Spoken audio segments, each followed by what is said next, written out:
Bonjour et bienvenue sur votre plateforme d'information alform.com, je suis Ludovic Kenegdu, votre formateur Docker, et nous allons dans cette vidéo voir comment on installe Docker Machine pour Windows et Mac, et également sous Linux. Alors, pour Windows et Mac, eh bien, on va trouver soit Docker Toolbox, qui nous permet aussi bien sur Windows et Mac d'installer donc le moteur Docker, mais également donc une machine virtuelle qui nous permet d'utiliser ce moteur, donc aussi bien sur Hyper-V par exemple, sur Windows, et également Docker Machine et Docker Compose.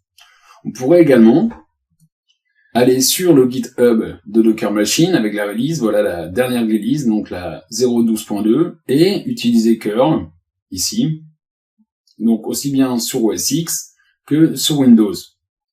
On voit donc la commande curl qui nous permet de les récupérer, de les rendre exécutables, puisque c'est un exécutable.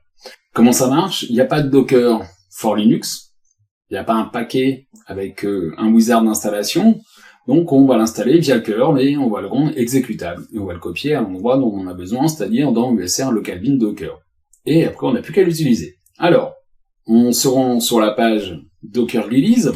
Là, on voit les différents liens à récupérer. Il nous dit, va chercher cette version, ainsi de suite, et copie-la à tel endroit. Ok, donc on va la copier à tel endroit.